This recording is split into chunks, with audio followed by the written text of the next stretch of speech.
Picture a weathered hand cradling a single gold coin, heavy, ancient, a vessel of history. This coin has passed through merchants, monarchs, pirates, and priests, hidden and rediscovered, its luster undimmed. Gold's allure is a quiet whisper in humanity's soul, a language of value and permanence. While empires crumble, gold endures, never rusting, never tarnishing, always waiting for the next hand. Its eternal quality is the root of its power. In a world of fleeting moments, gold promises a piece of immortality. Imagine the first person to find raw gold in a riverbed, not just a yellow stone, but a fragment of the sun. Gold could be hammered thin, melted into gods, capturing and reflecting light in dazzling brilliance. This was more than a geological find. It was a psychological turning point. The obsession began instinctively. We adorned our dead with gold, crowned rulers, fought and built civilizations upon it.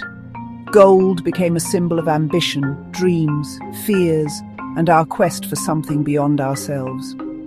It is not just a precious metal, but the story of human longing.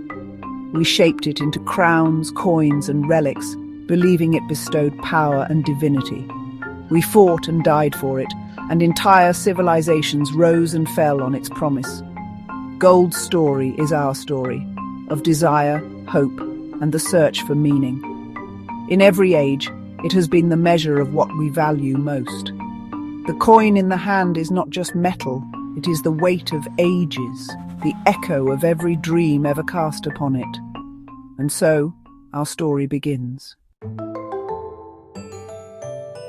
Our fascination with gold starts with a primal instinct, a love for all things that shine.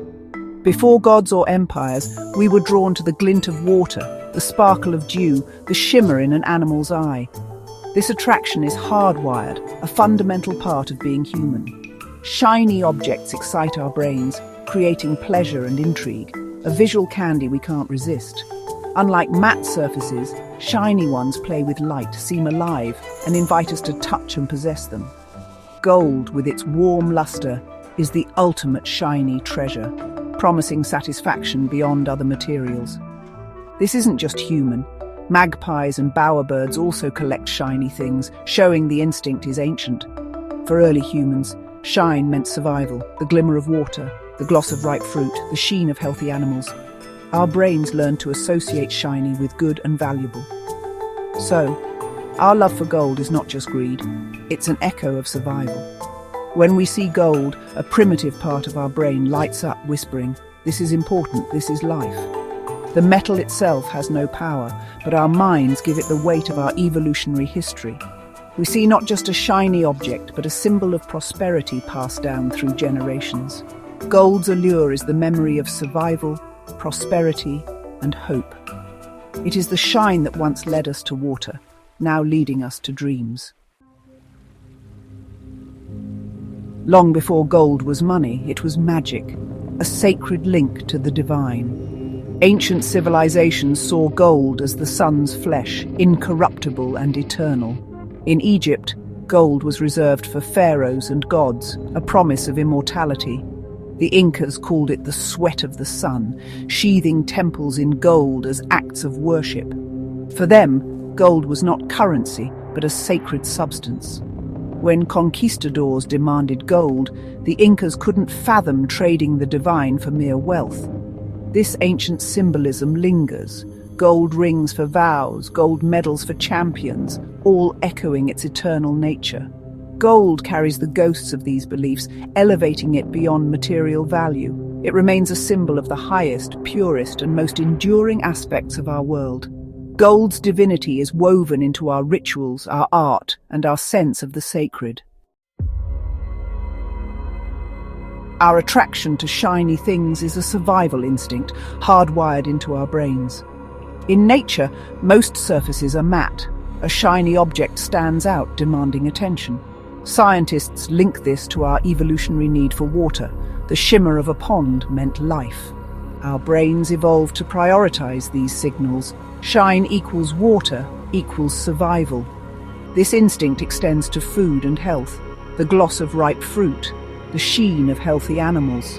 Shiny things became associated with vitality and resources.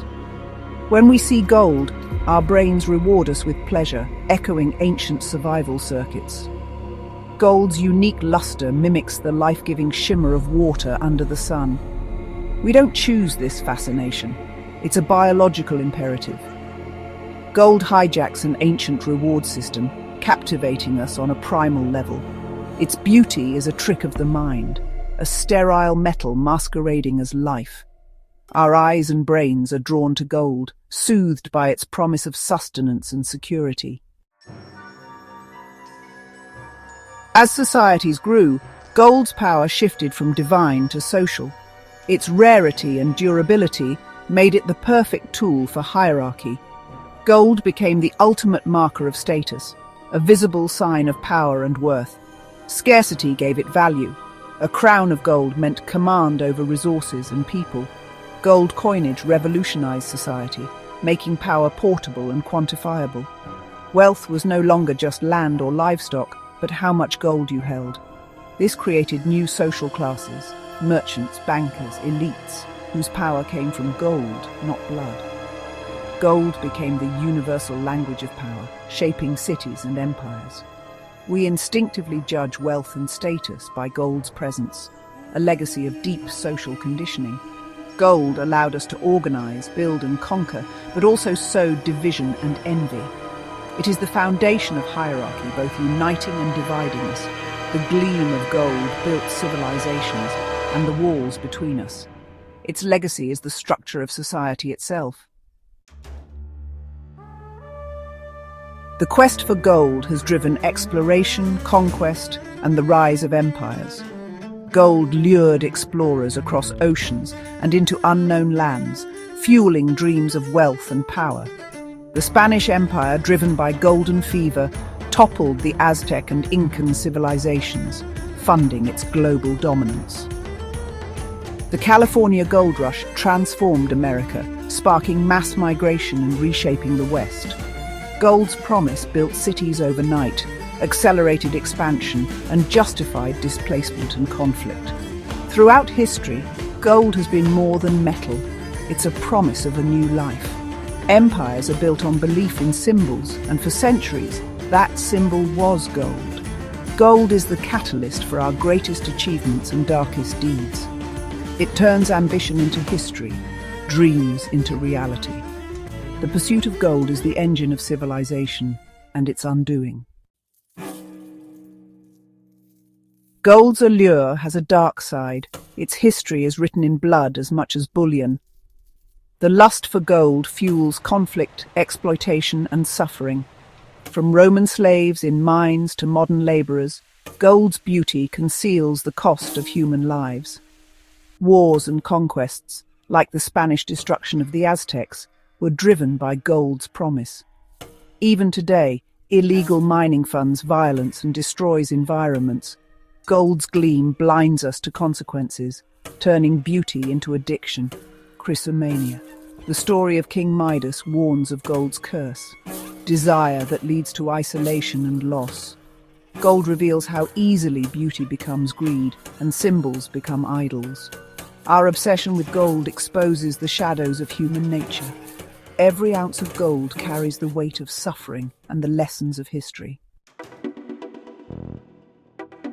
In the digital age, gold's allure endures, evolving with technology.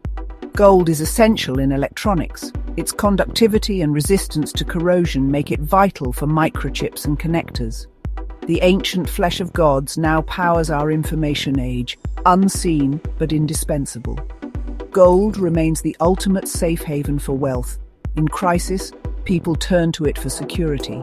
Central banks hoard gold as a final safeguard against catastrophe. Our instinct to trust gold in uncertain times is deeply primal. Gold's traditional role as adornment persists. Rings, chains, and heirlooms mark life's milestones. These objects connect us to history, value, and permanence. Gold is a wearable piece of eternity, linking generations. Even in a digital world, gold's promise of value and continuity remains unbroken.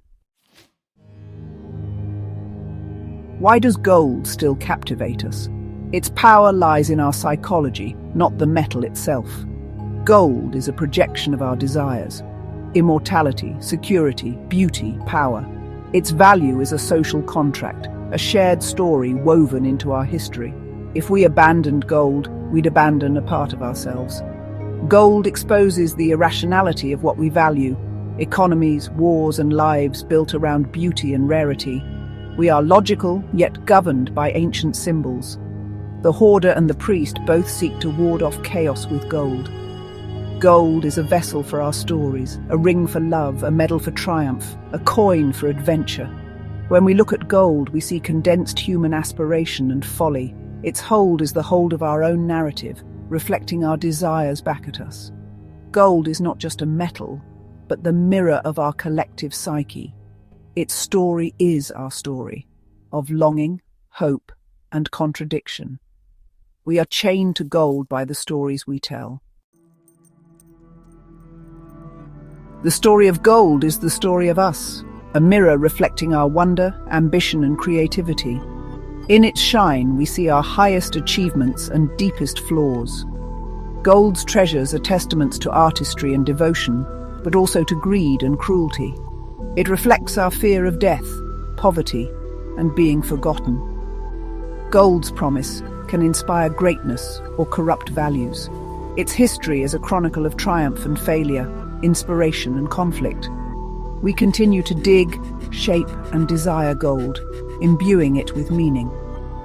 It is present at our milestones, securing wealth and powering technology. Gold is the ultimate paradox, meaningless yet full of meaning. Perhaps one day we'll move beyond it, but not soon. As long as we seek permanence, beauty, and a piece of the sun, we'll be drawn to gold.